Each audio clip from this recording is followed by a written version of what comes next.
বন্ধুরা, আমরা শুরু করতে চলেছি আরআরবি স্পেসিফিক সায়েন্সের 500টি প্রশ্নোত্তরের দ্বিতীয় পর্ব। এই পর্বে আমরা আরও 50টি প্রশ্ন নিয়ে আলোচনা করব। এর আগে কিন্তু আমরা অলরেডি 50টি প্রশ্ন নিয়ে আলোচনা করেছি এবং তোমরা অনেক পজিটিভ রিভিউ ফিডব্যাক আমাদের দিয়েছো। তো আজকে শুরু করতে চলেছি নেক্সট 50টি প্রশ্ন নিয়ে আলোচনা। আশা করি তোমাদের ভিডিওটি ভালো লাগবে, দেখতে থাকো।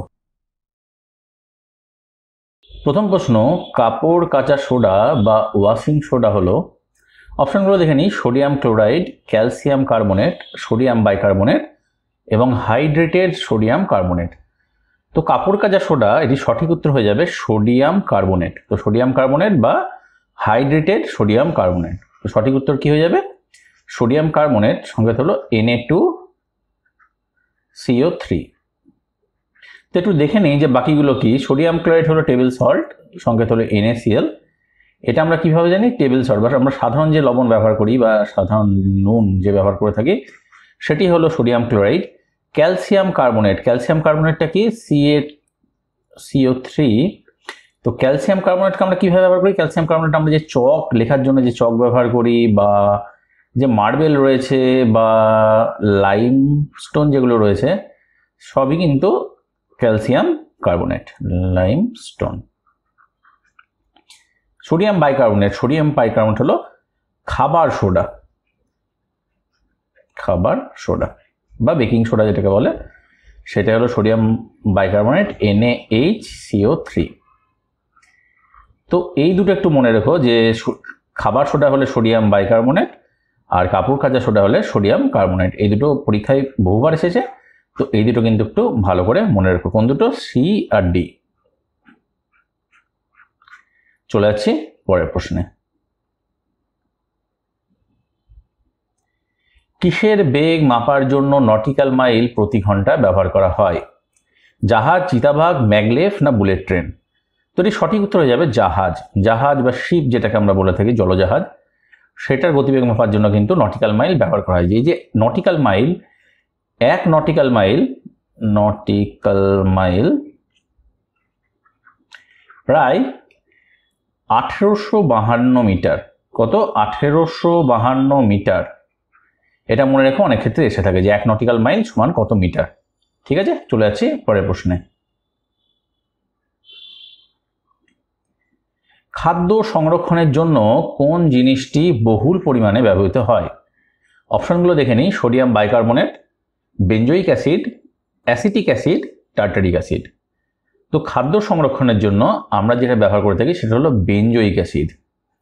বেঞ্জোইক অ্যাসিডের সংকেত কি? বেঞ্জোইক অ্যাসিডের সংকেত হলো C7H6O2। এটাকে অ্যাকচুয়ালি লেখা হয় যেটাকে যেভাবে, সেটা হলো C6H5CO2H, যে কোনো একটা লেখা হতে পারে। এটা সিম্পল, আমরা এটা মনে রাখবো। বেঞ্জোইক অ্যাসিড আরও একটা বস্তুকে ব্যবহার করে, সেটা হলো সোডিয়াম বেঞ্জোয়েট। সেটা কিন্তু এই অ্যাসিডটিরই একটি লবণ, সোডিয়াম বেঞ্জোয়েট। তো অপশানে যেটি থাকুক না কেন সেটা কিন্তু উত্তর আমাদের সিলেক্ট করতে হবে, বেঞ্জোইক অ্যাসিড বা সোডিয়াম বেঞ্জোয়েট। চলে যাচ্ছি পরের প্রশ্নে। ইন্টারনেটের মাধ্যমে প্রদত্ত চিকিৎসা পদ্ধতিকে বলা হয়, অপশনগুলো দেখে নিই, টেলিমেডিসিন, ডিজিট মেডিসিন, ই মেডিসিন না ডট মেডিসিন। তো এটি সঠিক উত্তর কিন্তু টেলিমেডিসিন। এটা একটু খেয়াল রেখো, অনেকে কিন্তু ই মেডিসিন করে ফেলে, এটা কিন্তু ভুল। ই মেডিসিন সঠিক উত্তর হবে টেলিমেডিসিন। এটি আরআরবি কোশ্চেন, উত্তরটা হয়ে যাবে টেলিমেডিসিন। এই যে টেলিমেডিসিন বা ধরো ভিডিও কনফারেন্সিংয়ের মাধ্যমে কোনো ডাক্তার পেশেন্টকে দেখে যে ওষুধটি দিচ্ছে সেটি কিন্তু টেলিমেডিসিন। তো এটি হয়ে যাবে টেলিমেডিসিন। চলে যাচ্ছি পরের প্রশ্নে। নেল পলিশ রিমুভার বা নেল পলিশ রিমুভারে কি থাকে? অপশনগুলো দেখে নিই, citric acid, benzene, acetone, ethylene. তো এটা কিন্তু একটু সোজা, কারণ বাকি অপশনগুলো যদি তোমরা এলিমিনেট করে দাও উত্তর হবে কিন্তু অ্যাসিটোন। বাকিগুলো নয়, সেটা অবভিয়াস, বা হয়তো সেটা তোমরা জানো না, কিন্তু মনে রাখো যে অ্যাসিটোন, অ্যাসিটোনের সংকেতটা কি? অ্যাসিটোনের সংকেত হলো C3, একটু মুছে দিই,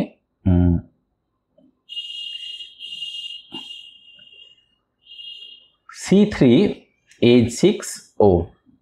এটা এভাবেও লেখা হয়ে থাকে বা এভাবেও লেখা হয়ে থাকে CH3 2 CO, যে কোনো একটা লেখা হয়ে থাকে, এটা অর এটা অর এটা। তো নেল পলিশের মধ্যে কি থাকে? অ্যাসিটোন, সংকেত থাকে C3H6O। চলে যাচ্ছে পরের প্রশ্নে।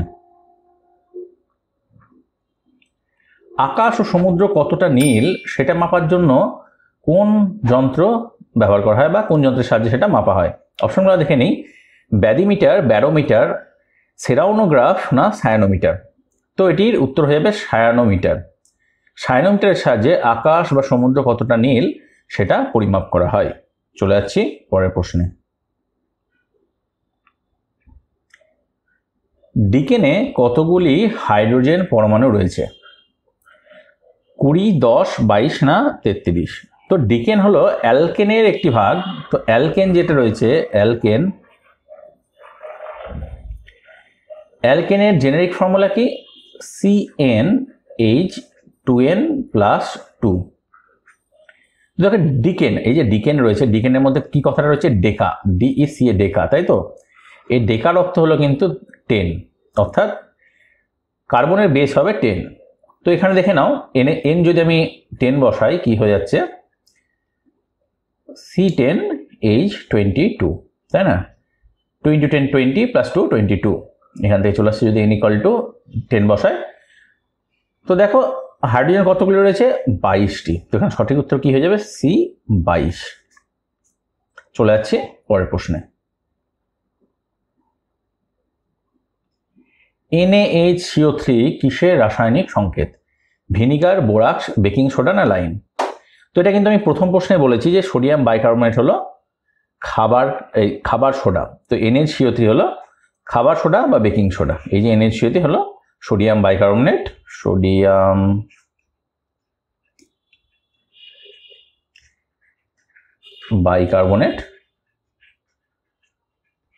এটি হলো বেকিং সোডা বা খাবার সোডা। আরেকবার বলে দিচ্ছি, যদি খাবার সোডা থাকে সোডিয়াম বাইকার্বনেট, আর যদি জানতে হয় যে কাপড় কাচা সোডা কি, সোডিয়াম কার্বনেট। এই দুটো একটু মনে রেখো, এই দুটো কিন্তু বহুবার গুলিয়ে যায়। তো একটু যদি খেয়াল রাখো তাহলে কিন্তু 1 নম্বর আনা সম্ভব। চলে যাচ্ছি পরের প্রশ্নে। অক্সিজেনের পরে পৃথিবীতে কোন মৌলটি সব থেকে বেশি পরিমাণে পাওয়া যায়? একটু প্রশ্নটা ভালো করে খেয়াল রাখবে। পৃথিবীতে জানতে চাওয়া হয়েছে, এটা কিন্তু বায়ুমণ্ডলে জানতে চাওয়া হয়নি। বায়ুমণ্ডলে কিন্তু নাইট্রোজেন সব থেকে বেশি পরিমাণে থাকে, কিন্তু পৃথিবীতে এই পার্সেন্টেজ কিন্তু অন্য। পৃথিবীতে সব থেকে বেশি পরিমাণে থাকে অক্সিজেন, এবং এই যে অক্সিজেন রয়েছে পৃথিবীতে তার পার্সেন্টেজ কত? 46.6%। তো জানতে চাইছি যে অক্সিজেনের পরে পৃথিবীতে কোন মৌলটি সব থেকে বেশি পরিমাণে পাওয়া যায়? তো সঠিক উত্তরটি হয়ে যাবে সিলিকন, অপশন এ, সিলিকন। তো সিলিকন কত পার্সেন্ট পাওয়া যায়? সিলিকন পাওয়া যায় 27.7%। সিলিকনের পরে কি থাকে? অ্যালুমিনিয়াম। অ্যালুমিনিয়াম কত পার্সেন্ট পাওয়া যায়? 8.1%। এরপরে কি রয়েছে? এরপর থাকে আয়রন বা লোহা। লোহা কত পার্সেন্ট থাকে? প্রায় 5%। তো এটা একটু মনে রাখবে, এত ডিটেলসে মনে রাখার দরকার নেই। মনে রাখবে যে অক্সিজেনের পর থেকে সিলিকন, তারপরে থেকে অ্যালুমিনিয়াম, এর নিচে যাওয়ার দরকার নেই। চলে যাচ্ছি পরের প্রশ্নে। প্লাস্টার অফ প্যারিস আসলে হলো calcium sulphate, calcium carbonate, calcium oxide না ক্যালসিয়াম অক্সালেট? তো এটি সঠিক উত্তর হয়ে যাবে calcium sulphate, option A, calcium sulphate. এই যে প্লাস্টার অফ প্যারিস রয়েছে এর সংকেত কি? CaSO4। এর মধ্যে কিন্তু হাফ অণু জল রয়েছে, এটা একটু খেয়াল রাখো, হাফ H2O। এটাকে অনেকে এভাবে লিখে থাকে যে 2CaSO4 H2O। দুটোর মধ্যে যে কোনো একটা লিখলেই হবে। আরেকটা একটু বলে রাখি যে জিপসামের সংকেতও কিন্তু একটু সিমিলার, তোর মধ্যে গুলি ফেলো না। জিপসামের সংকেত কি? জিপসামের সংকেত হলো CaSO4 2H2O। তো এই দেখো যে জলের যে পরিমাণ সেটা কিন্তু চেঞ্জ হচ্ছে। তো প্লাস্টার অফ প্যারিসে যে পরিমাণ জল থাকে জিপসামে কিন্তু সেই পরিমাণ জল থাকে না, কিন্তু বেসিক যে ফর্মুলা ক্যালসিয়াম সালফেট সেটা কিন্তু সেম। তো যদি পরীক্ষা আসে সেটা কিন্তু গুলিয়ে ফেলো না। চলে যাচ্ছি পরের প্রশ্নে। ব্রোঞ্জ, তামা এবং ড্যাশের সংকর ধাতু। অপশনগুলো দেখে নিই, টিন, জিঙ্ক, রূপা না নিকেল? তো ব্রোঞ্জ, এই যে ব্রোঞ্জ রয়েছে, ব্রোঞ্জের মধ্যে রয়েছে কপার এবং টিন। এর মধ্যে কপার রয়েছে প্রায় 88% এবং টিন রয়েছে প্রায় 12%। তো সঠিক উত্তর কি হয়ে যাচ্ছে? Option A, tin. চলে যাচ্ছি পরের প্রশ্নে। নিম্নলিখিত সংকর ধাতুগুলির মধ্যে কোনটিতে সব থেকে বেশি পরিমাণে কপার রয়েছে? পেতল, কাঁসা, জার্মান সিলভার না ডেল্টা ধাতু? তো এর পার্সেন্টেজগুলো একটু দেখে নিই। পেতল বা ব্রাশে কত পার্সেন্ট থাকে? 50 থেকে 70%। কাঁসাতে কত পার্সেন্ট থাকে? এর আগের প্রশ্নে দেখলাম, বা ব্রোঞ্জে 88%। জার্মান সিলভারে কত পার্সেন্ট থাকে? প্রায় 60%। আর ডেল্টা ধাতুতে থাকে প্রায় 55% বা 55%। তো এর মধ্যে দেখে নাও কোনটিতে সব থেকে বেশি পরিমাণে রয়েছে? বেশি পরিমাণে রয়েছে কাঁসা বা ব্রোঞ্জে, 88%। তো সঠিক উত্তর হয়ে যাবে অপশন বি, কাঁসা। চলে যাচ্ছি পরের প্রশ্নে। নিচের কোন মৌলটি কাঁসা, পিতল, জার্মান সিলভার এই তিনটি সংকর ধাতুতেই রয়েছে? এটার উত্তর কিন্তু আগের প্রশ্নের উত্তর থেকে ডাইরেক্টলি চলে আসবে, কারণ এর আগের প্রশ্নে আমরা দেখলাম যে কাঁসা, পিতল এবং জার্মান সিলভারের মধ্যে কপার রয়েছে এবং সেই কপারের কত পার্সেন্টেজ সেটাও আমরা দেখে নিয়েছি। তো এটি সঠিক উত্তর হয়ে যাবে অপশন বি, কপার। কত পার্সেন্ট রয়েছে সেটা যদি তোমরা জানতে চাও, এর আগের প্রশ্নটা একটু দেখে নিও। চলে যাচ্ছি পরের প্রশ্নে। কোনটি সহজে জলে দ্রবীভূত হয়? অপশনগুলো দেখে নিই। কার্বন, নাইট্রোজেন, অ্যামোনিয়া না আয়োডিন? তো সঠিক উত্তর হয়ে যাবে অ্যামোনিয়া। এই যে অ্যামোনিয়া NH3 জলে দ্রবীভূত হয়ে কি তৈরি করে? NH4OH। চলে যাচ্ছি পরের প্রশ্নে। রেড ফসফরাস হলো P1, P6, P4 না P5? তো এটি সঠিক উত্তর হয়ে যাবে P4 হলো রেড ফসফরাস। এই যে রেড ফসফরাস কি কাজে ব্যবহার করে? দেশলাই বা ম্যাচিস যেটা রয়েছে, দেশলাই কাঠির সামনে যে কেমিক্যালটা থাকে সেটাই হলো রেড ফসফরাস। এটা বহুবার প্রশ্নে পরীক্ষা এসছে, তো একটু জেনে রেখো এটা। চলে যাচ্ছি পরের প্রশ্নে। সবুজ কাঁচ তৈরি করতে কাঁচের সাথে কি মেশানো হয়? অপশনগুলো দেখে নিই। Calcium oxide, iron oxide, chromium oxide না ম্যাঙ্গানিজ অক্সাইড? তো সবুজ কাঁচ তৈরি করার জন্য কাঁচের সাথে কি মেশানো হয়?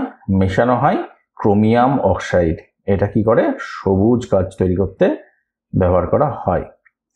আর কাঁচের মধ্যে সবুজাভ ভাব দূর করার জন্য তার সঙ্গে কি মেশানো হয়? Manganese oxide. অর্থাৎ ম্যাঙ্গানিজ অক্সাইড কি করে? সবুজ যে ভাবটা থাকে সেটা দূর করার জন্য ব্যবহার করা হয়। অর্থাৎ সবুজ করার জন্য আমরা যোগ করছি ক্রোমিয়াম, আর সবুজকে দূর করার জন্য আমরা যোগ করছি ম্যাঙ্গানিজ অক্সাইড। আরেকটা দেখে নিই, আয়রন অক্সাইড। এই আয়রন অক্সাইড কিন্তু ব্যবহার করা হয় কাঁচকে নীল করতে। তো এইগুলো একটু মনে রেখো। অনেক ক্ষেত্রে যে কোনোটাই দিতে পারে যে কাঁচের সাথে কি মেশানো হয় কাঁচের রং নীল করার জন্য, বা কাঁচের সবুজাভ ভাব দূর করার জন্য কাঁচের সঙ্গে কি মেশানো হয়। সবকটি উত্তরে কিন্তু আমরা এই প্রশ্ন থেকে পেয়ে গেলাম। চলে যাচ্ছি পরের প্রশ্নে। অ্যাসিড ড্যাশ লিটমাসকে ড্যাশ করে? লাল লিটমাসকে নীল করে না সবুজ লিটমাসকে হলুদ করে? নীল লিটমাসকে লাল করে না হলুদ লিটমাসকে সবুজ করে? তো অ্যাসিড যখনই আসবে তখন মনে রাখো অ্যাসিড কিন্তু লিটমাসকে লাল করে দেয়, নীল লিটমাসকে লাল করে দেয়। এটা কি? নীল লিটমাসকে লাল করে দিচ্ছে। তো অপশন কোনটা হচ্ছে? অপশন সি, নীলকে লাল করে। এই যে লিটমাস বাদেও যে মিথাইল অরেঞ্জ রয়েছে, মিথাইল অরেঞ্জ,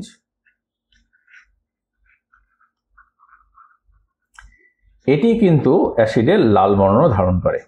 আরেকটা যেটা রয়েছে ফেনলফথ্যালিন, তো ফেনলফথ্যালিন কিন্তু অ্যাসিডে বর্ণহীন হয়ে যায়। তো চলে যাচ্ছি পরের প্রশ্নে। পিভিসি এর পুরো নাম কি? Phosphonyl vinyl carbonate, polyvinyl carbonate, polyvinyl বাই পলিভিনাইল না পলিভিনাইল ক্লোরাইড? তো PVC polyvinyl chloride. Option D, polyvinyl chloride. কি করতে ব্যবহৃত হয়?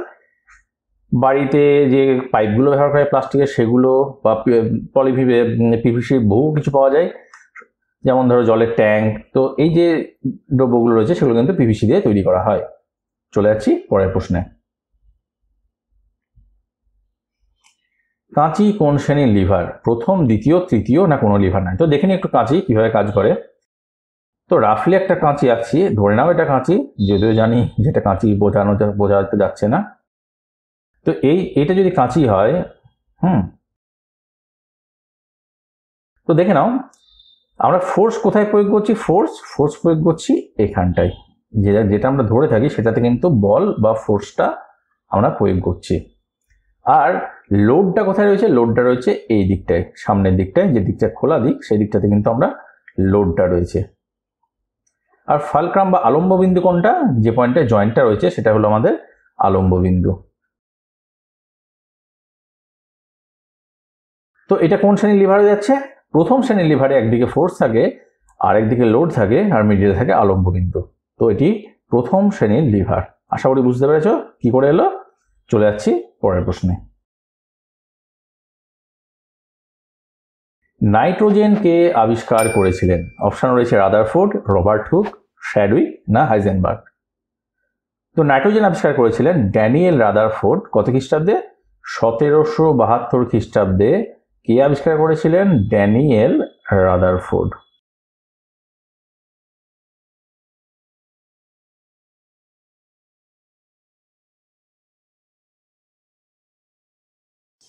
এই প্রশ্নে করলো যে প্রোটন ও ড্যাশের ভর প্রায় সমান।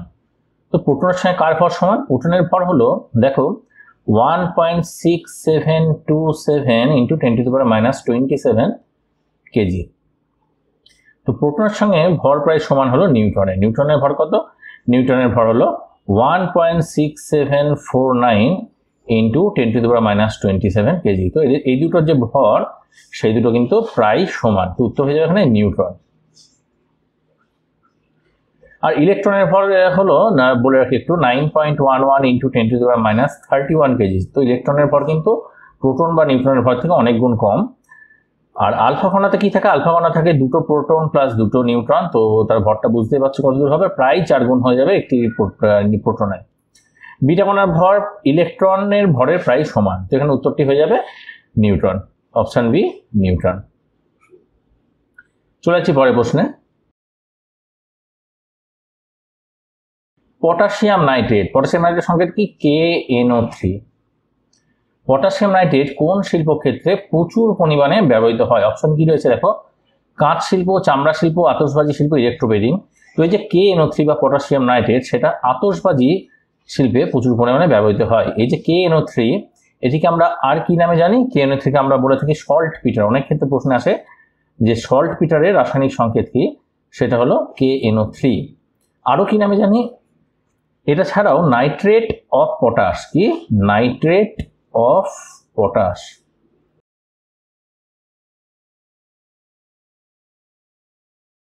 এই নামেও পরিচিত। আরো একটা খুব সুন্দর নাম রয়েছে, সেটার নাম হলো চীনের তুষার। যদি জানতে চাই চীনের তুষার কোন রাসায়নিকের নাম, সেটাও কিন্তু এই পটাশিয়াম নাইট্রেট। এটা কিন্তু আরবরা বলে চীনের তুষার। তো এই যে পটাশিয়াম নাইট্রেট, এটা আতশবাজি ছাড়াও আর কোন শিল্পে ব্যবহৃত হয়? আতশবাজি ছাড়াও কিন্তু এটি রাসায়নিক সার হিসাবে প্রচুর পরিমাণে ব্যবহৃত হয়। কি? রাসায়নিক সার। তো মাটিতে যে পটাশের পরিমাণ সেটা এটা বাড়িয়ে দেয়। তো এর জন্য এটি রাসায়নিক সার হিসাবেও ব্যবহৃত হয়। চলে যাচ্ছি পরের প্রশ্নে। বরফের গলনাঙ্ক হলো, অপশনগুলো দেখে নিই, 273.16 কেলভিন, 266.15 কেলভিন, 291.52 কেলভিন না 0 কেলভিন। তো এটা অনেকেই কিন্তু গন্ডগোল করে। উত্তরটা কিন্তু 0 কেলভিন নয়। 0 ডিগ্রি সেন্টিগ্রেড ঠিক রয়েছে, কিন্তু 0 কেলভিন কিন্তু কখনোই ঠিক নয়। তো এটি উত্তর হয়ে যাবে অপশন এ, 273.16 কেলভিন। এই উত্তরটা কিন্তু মনে রাখো। বরফের গলনাঙ্ক হলো 0 degree centigrade, that is equivalent to 273 kelvin বা 273.16 কেলভিন। এখানে আছে কিন্তু 273 কেলভিন। তো উত্তর হয়ে যাবে অপশন এ, 273.16 কেলভিন। এটা কিন্তু কেলভিন এককে রয়েছে, এটা একটু মনে রাখো। চলে যাচ্ছি পরের প্রশ্নে। ওয়্যারলেস কমিউনিকেশনের আবিষ্কার করেন কে? অপশন হচ্ছে হার্জ, ম্যাক্সওয়েল, মার্কনি এবং নিউটন। তো এই যে ওয়্যারলেস কমিউনিকেশন, সেটি কিন্তু আবিষ্কার করেছিলেন মার্কনি। Option C. তো এর সঙ্গে আরো একজন বিখ্যাত বিজ্ঞানী রয়েছেন আমাদের বাঙালি, যিনি অনেক কন্ট্রিবিউট করেছিলেন, তিনি কে? জগদীশ চন্দ্র বসু।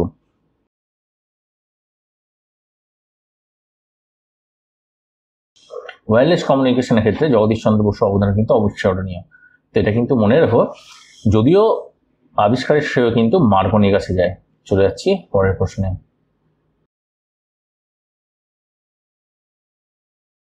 কোন তারের দৈর্ঘ্য এবং প্রস্থচ্ছেদ দ্বিগুণ করলে সেটি রোধ 4 গুণ বাড়বে, 4 গুণ কমবে, 2 গুণ বাড়বে, অপরিবর্তিত থাকবে। এটা ছিল WBCS প্রিলিড 04 এ। তো এই ধরনের প্রশ্নগুলো কিন্তু একটু তোমাদের ক্যালকুলেট করতে হবে। তুমি যদি ফর্মুলাটা না জানো তাহলে কিন্তু হবে না। এক্ষেত্রে আমরা কি ফর্মুলা ব্যবহার করবো? এক্ষেত্রে যে ফর্মুলা ব্যবহার করবো, resistance R equal to rho, rho হলো resistivity into L by A. এখানে কোনটা কি? আর হলো রেজিস্ট্যান্স বা রোধ, রো হলো রেজিস্টিভিটি,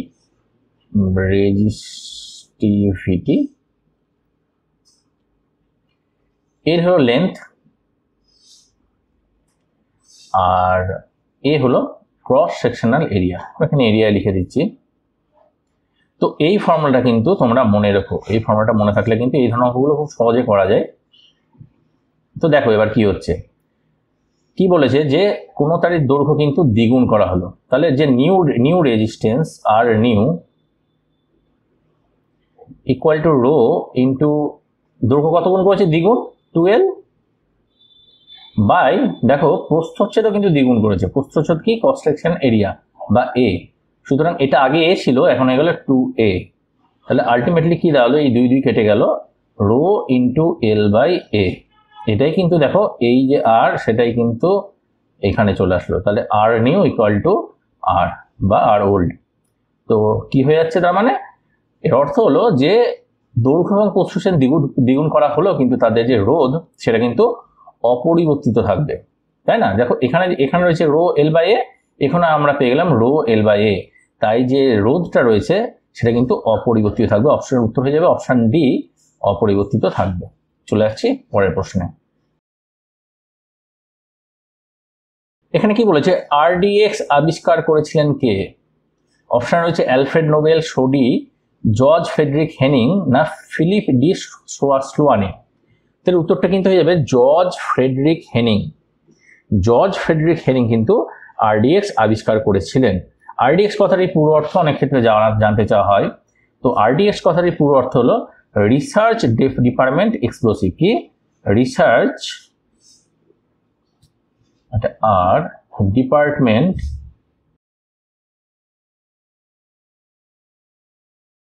এক্সপ্লোসিভ। আরো একটি নামে ওটিকে ফুল ফর্ম ধরা হয়, সেটা হলো রয়্যাল ডিমোলিশন এক্সপ্লোসিভ। তো মেনলি এই প্রথমটাই কিন্তু ফুল ফর্মটাই কিন্তু নেওয়া হয়, কিন্তু বহু জায়গাতে এই দুটোই দেখবে দেওয়া আছে। তো RDX এর ফুল ফর্মটা একটু জেনে রাখো, অনেক ক্ষেত্রে পরীক্ষা দুটোর মধ্যে যে কোনো একটা আসতে পারে। আরেকটু বলে রাখি যে অনেক ক্ষেত্রে ছাত্ররা কি করে, এটা উত্তর কিন্তু অ্যালফ্রেড নোবেল করে না, কিন্তু অ্যালফ্রেড নোবেল কিন্তু RDX আবিষ্কার করেননি। উনি কি আবিষ্কার করেছেন? উনি করেছিলেন ডিনামাইট আবিষ্কার করেছিলেন। তো দুটোর মধ্যে গুলিয়ে ফেলো না। যদি ডিনামাইট যা জানতে চাওয়া হয় তাহলে উত্তরটি হবে অ্যালফ্রেড নোবেল, আর যদি RDX জানতে চাওয়া হয় তার উত্তরটি হয়ে যাবে জর্জ ফ্রেডরিক হেনিং। চলে যাচ্ছি পরের প্রশ্নে। ট্রানজিস্টর বানাতে কোন দুটি পদার্থ প্রধানত ব্যবহৃত হয়? অপশনগুলো দেখো, বোরন ও অ্যালুমিনিয়াম, সিলিকন ও জার্মেনিয়াম, ইরিডিয়াম ও টাংস্টেন না নিউবিয়াম ও কলাম্বিয়াম। তো ট্রানজিস্টর বানাতে যে দুটো ব্যবহার করা হয় সেটা হলো সিলিকন ও জার্মেনিয়াম, অপশন বি। তো এখানে কিছু বোঝানো, এটা তো মনে রাখতেই হবে যে এই সেমিকন্ডাক্টর যে দুটো ব্যবহার করা হয় ট্রানজিস্টর বানাতে সেটা হলো সিলিকন এবং জার্মেনিয়াম। চলে যাচ্ছি পরের প্রশ্নে। লোহাতে জং পড়া বন্ধ করতে লোহার সাথে প্রধানত কি মেশানো হয়?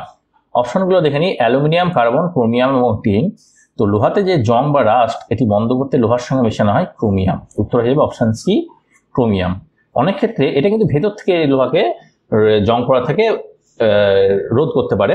আর অনেক ক্ষেত্রে কি হয় যে লোহার উপরে জিঙ্কের প্রলেপ দেওয়া হয়, সেটা কিন্তু ভ্যালকানাইজেশন পদ্ধতি, সেক্ষেত্রে লোহার উপর জিঙ্কের প্রলেপ দিয়ে কি হয় যে লোহাকে সরাসরি বায়ুর সংস্পর্শে আসতে দেওয়া হয় না, সেক্ষেত্রে লোহার উপরেও কিন্তু জং পড়ে না। সেটা হলো ভ্যালকানাইজেশন। ভ্যালকানাইজেশন যদি লেখা থাকতো তাহলে কিন্তু উত্তর হতো জিঙ্ক। জিঙ্ক এখানে অপশনেও নেই যদিও, কিন্তু লোহাকে জং থেকে জং পড়া বন্ধ করতে ক্রোমিয়াম ব্যবহার করা হয়, ক্রোমিয়াম মেশালে কিন্তু সেই লোহাতে আর জং পড়ে না। উত্তরটি হবে এখানে অপশন সি। চলে যাচ্ছি পরের প্রশ্নে। দুধকে যখন মন্থন করা হয় তখন ক্রিম আলাদা হয়ে যায় মহাকর্ষীয় বলের জন্য, ঘর্ষণ বলের জন্য, অপকেন্দ্র বলের জন্য না অভিকেন্দ্র বলের জন্য? এটির উত্তর কিন্তু হয়ে যাবে অপশন সি, অপকেন্দ্র বা সেন্ট্রিফিউগাল ফোর্সের জন্য। এটা মনে রেখো, অনেক ক্ষেত্রে প্রশ্ন আসে যে এই দুধকে মন্থন করতে বা ক্রিম আলাদা করতে কোন বল প্রভাব করা হয়, সেটা হলো অপকেন্দ্র বল। সিমিলারলি এই অপকেন্দ্র বলের প্রভাব কিন্তু ওয়াশিং মেশিনে যখন কোনো একটা কাপড় কাচা হয় সেটা থেকে যে নোংরাটা আলাদা হয়ে যাও সেটা কিন্তু অপকেন্দ্র বলের প্রভাবে। তো এগুলো একটু মনে রাখো, অনেক ক্ষেত্রে প্রশ্নে এগুলো এসে থাকে। চলে যাচ্ছি পরের প্রশ্নে। নিচের কোনটি ইলেকট্রোম্যাগনেট ব্যবহার করে না? অপশনে কি কি রয়েছে? বৈদ্যুতিক ঘন্টা, বৈদ্যুতিক ইস্ত্রি, লাউড স্পিকার না হার্ড ডিস্ক? যেখানে উত্তরটি হয়ে যাবে বৈদ্যুতিক ইস্ত্রি। অপশন বি, ইলেকট্রিক আয়রন বা বৈদ্যুতিক ইস্ত্রিতে কিন্তু কোনো ধরনের ম্যাগনেট ব্যবহার করা হয় না। এর মধ্যে একটা কয়েল থাকে, সেই কয়েলের মধ্যে দিয়ে যখন হাই রেজিস্ট্যান্সের একটা কয়েল থাকে, সেই কয়েলের মধ্যে দিয়ে যখন কারেন্ট যায় তখন সেই কয়েলটি উত্তপ্ত হয় এবং বৈদ্যুতিক ইস্ত্রিটি গরম হয়। এতে কিন্তু কোনো ধরনের ইলেকট্রোম্যাগনেট থাকে না। বাকি যেগুলো হচ্ছে বৈদ্যুতিক ঘন্টা, সেগুলো কিন্তু ইলেকট্রোম্যাগনেট থাকে। লাউড স্পিকার তো দেখতেই পাও যে একটা ম্যাগনেট থাকে। হার্ড ডিস্ক কিন্তু যে নর্মাল হার্ড ডিস্ক রয়েছে সেখানে কিন্তু ইলেকট্রোম্যাগনেট থাকে না, কিন্তু আধুনিক যে সলিড স্টেট ড্রাইভ বা এসএসডি ড্রাইভগুলো রয়েছে সেখানে কিন্তু ইলেকট্রোম্যাগনেট থাকে না, কিন্তু নর্মাল যে হার্ড ডিস্ক সেগুলো থেকে কিন্তু ইলেকট্রোম্যাগনেট থাকে। তাই এখানে হার্ড ডিস্ক উত্তর হবে না, উত্তর হয়ে যাবে বৈদ্যুতিক ইস্ত্রি। চলে যাচ্ছি পরের প্রশ্নে।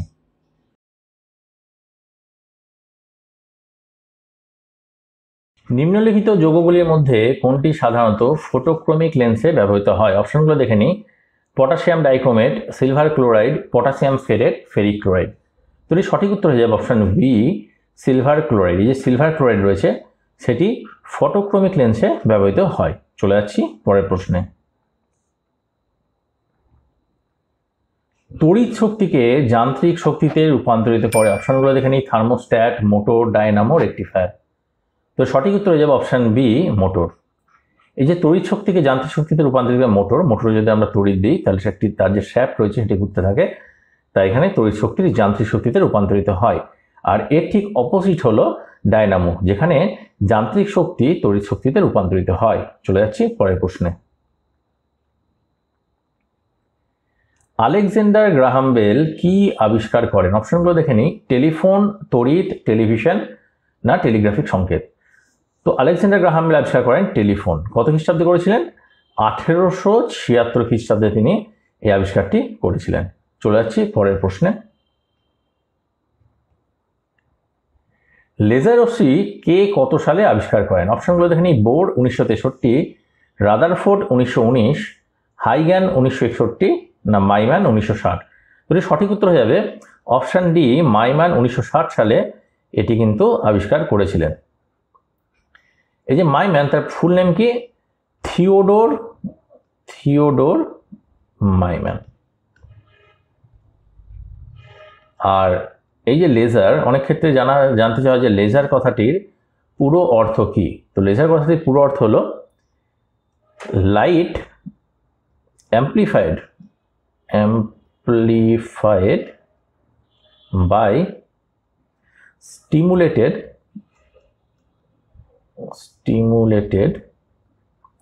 emission of radiation.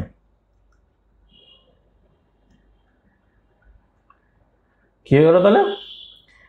Light amplified by stimulated emission of radiation. এটা কিন্তু ইম্পর্টেন্ট, কে আবিষ্কার করেছিলেন সেটাও ইম্পর্টেন্ট, আবার এটার যে ফুল ফর্ম সেটা কি সেটাও কিন্তু খুব গুরুত্বপূর্ণ। চলে যাচ্ছে পরের প্রশ্নে। স্টিফেন হকিং বিশ্বের একজন খুবই বিখ্যাত দার্শনিক, পদার্থবিদ, রসায়নবিদ না কবি? তো এর সঠিক উত্তর হয়ে যাবে অপশন বি, পদার্থবিদ। তিনি ছিলেন ফিজিসিস্ট, থিওরিটিক্যাল ফিজিসিস্ট। কি ফিজিসিস্ট? Theoretical physicist.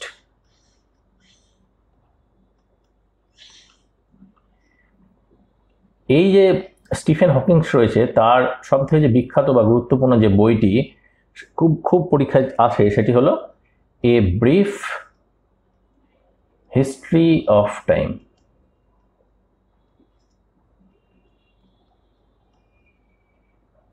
এটা কিন্তু খুব ইম্পর্ট্যান্ট একটি বই, বহুবার পরীক্ষা আসে যে ব্রিফ হিস্ট্রি অফ টাইম বইটির লেখককে।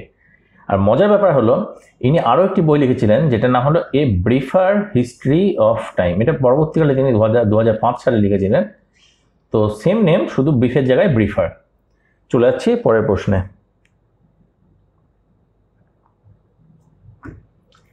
শব্দের তীব্রতা নির্ণায়ক যন্ত্র। অপশানগুলো দেখে নিই। Option A audiometer, option D ammeter, option C audiophone, option D হলো অল্টিমিটার। তো শব্দের তীব্রতা নির্ণায়ক যন্ত্র হলো audiometer. Option A audiometer. Ammeter কি কাজে লাগে? অ্যামিটার হলো কারেন্ট ফ্লো পরিমাপ করতে, কোনো একটা সার্কিটের মধ্যে দিয়ে কত পরিমাণ তড়িৎ প্রবাহ হচ্ছে সেটি পরিমাপ করতে অ্যামিটার ব্যবহার করা হয়। অডিওফোন হলো এক ধরনের বিশেষ যন্ত্র যেটির সাহায্যে যারা কানে শুনতে পায় না তারা শুনতে পায়। আর অল্টিমিটার হলো কোনো একটি উচ্চতা নির্ণায়ক যন্ত্র, হাইট মাপার জন্য অল্টিমিটার ব্যবহার করা হয়। চলে যাচ্ছি পরের প্রশ্নে। সমুদ্রের গভীরতার সাথে ফ্যাদোমিটারের যেরূপ সম্পর্ক, বায়ুমণ্ডলের চাপের সাথে সেরূপ সম্পর্ক কিসের?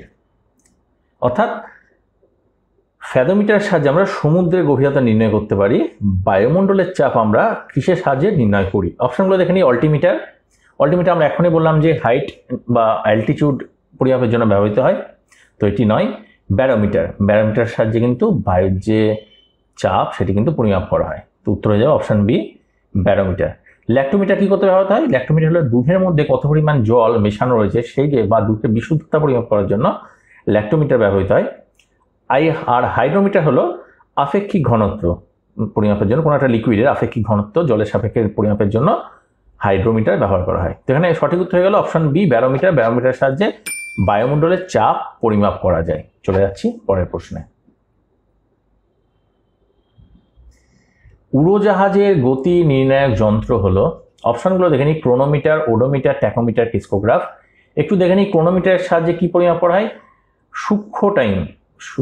স্পেলিংটা ঠিক হলো কিনা জানি না, কিন্তু সূক্ষ্ম সময় পরিমাপের জন্য কিন্তু ক্রোনোমিটার ব্যবহার করা হয়। ওডোমিটার কি কাজে ব্যবহার করা হয়? যে ডিস্টেন্স বা দূরত্ব পরিমাপের জন্য, এবং সেটি কিন্তু সব ধরনের দূরত্ব নয়। যে কোনো গাড়ি যার হুইল রয়েছে, অর্থাৎ তুমি যদি বাইক চালাও বা গাড়ি চালাও, সেখানে যে কত কিলোমিটার ট্রাভেল করছে সেটা যে নির্ণয় করা হয় সেটা হলো কিন্তু ওডোমিটার। তো এগুলো যে সমস্ত গাড়ির চাকা রয়েছে সেই চাকার যে কতবার ঘুরছে সেটার সাহায্যে যে কতটা দূরত্ব সেটা গেল সেটা পরিমাপ করা হয়, সেটা হলো ওডোমিটার যন্ত্র। এটার সাহায্যে দূরত্ব পরিমাপ করা যায়। ট্যাকোমিটার হলো কোনো একটা পার্টিকুলার বস্তুর ঘূর্ণন স্পিড বা আরপিএম, রেভলিউশন পার মিনিট, সেটা পরিমাপ করা হয়। তো ট্যাকোমিটারের সাহায্যে আরপিএম পরিমাপ করা হয়।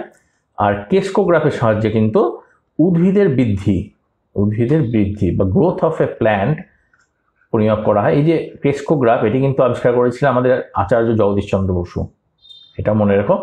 তো সঠিক উত্তর কোনটা হবে দেখো, হয়তো বুঝতে পারছো না, কিন্তু সঠিক উত্তর হবে ট্যাকোমিটার। কেন ট্যাকোমিটার?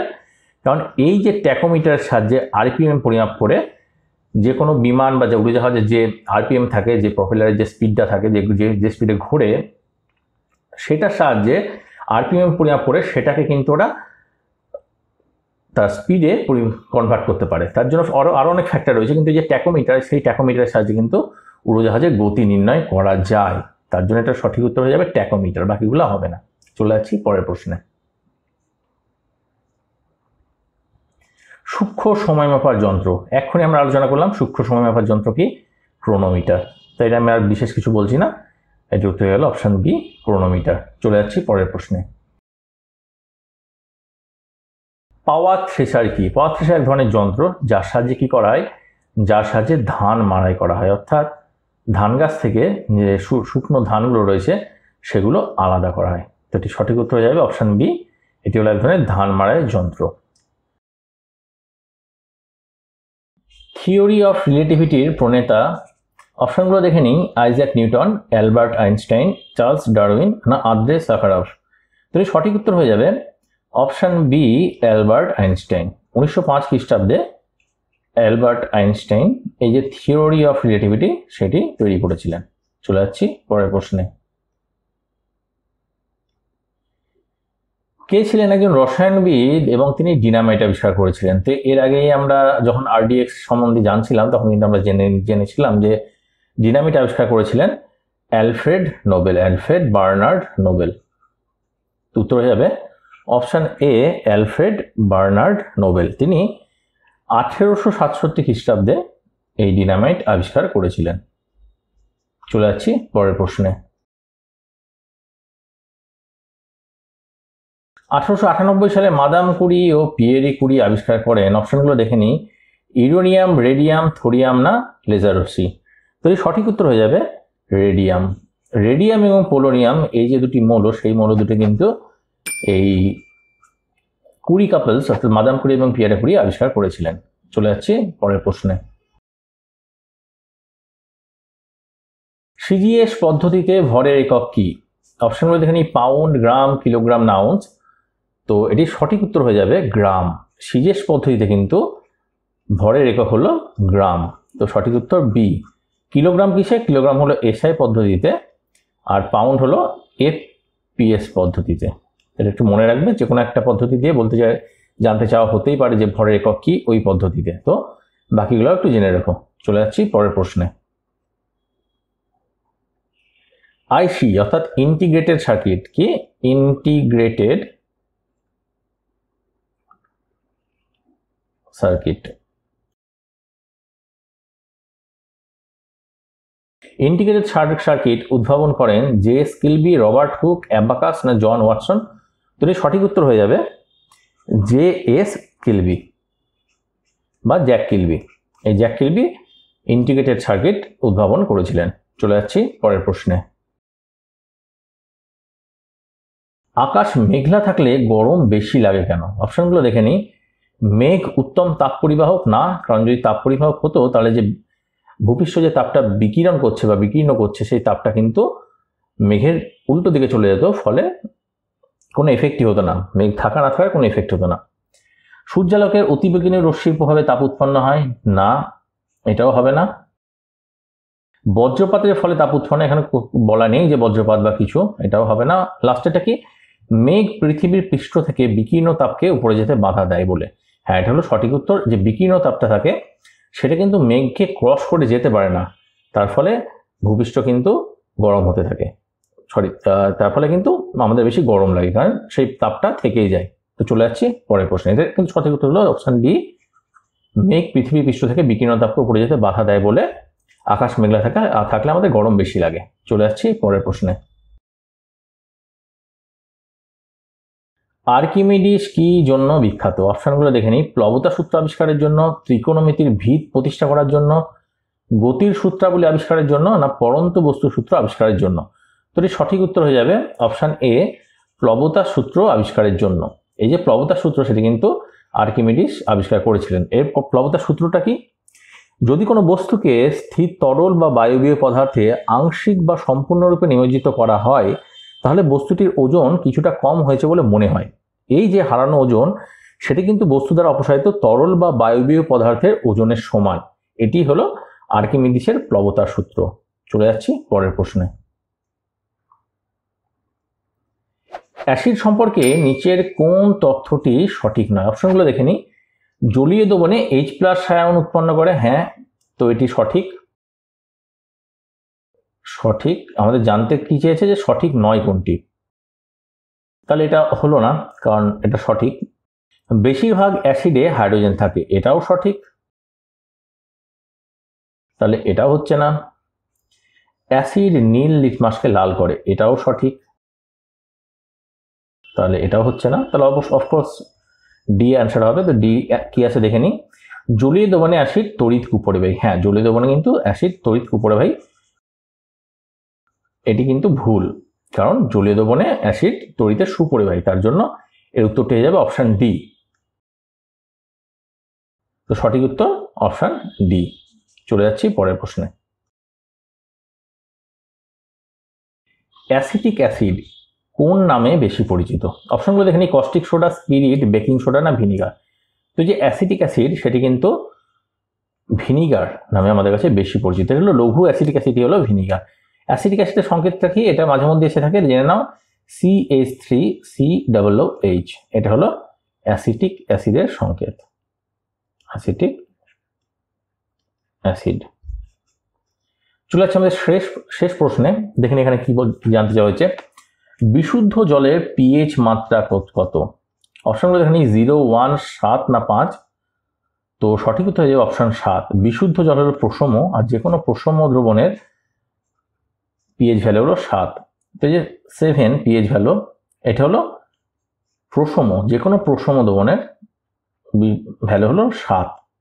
আর 7-এর যদি নিচে কোনো ভ্যালু থাকে সেটা হলো অ্যাসিড, আর 7-এর যদি উপরে কোনো ভ্যালু থাকে সেটা হলো ক্ষার বা বেশ। তো বন্ধুরা, এই ছিল আমাদের সায়েন্সের 50টি প্রশ্নোত্তর নিয়ে পার্ট 2। আমরা এইভাবে কিন্তু 500টা আরআরবি স্পেসিফিক এবং অন্যান্য এক্সাম স্পেসিফিক যে সায়েন্সের প্রশ্নগুলো রয়েছে সেগুলো নিয়ে আলোচনা করব। এটা হলো আমাদের দ্বিতীয় ভিডিও। এই 2 ভিডিওতে আমরা কিন্তু অলরেডি 100টা সায়েন্সের প্রশ্নোত্তর নিয়ে আলোচনা করে ফেলেছি। যদি আমাদের ভিডিওটি ভালো লেগে থাকে তাহলে আমাদের চ্যানেলটিকে সাবস্ক্রাইব করতে কিন্তু ভুলো না, ভিডিওটিকে লাইক এবং শেয়ার করো। আজকে এ পর্যন্তই, ধন্যবাদ।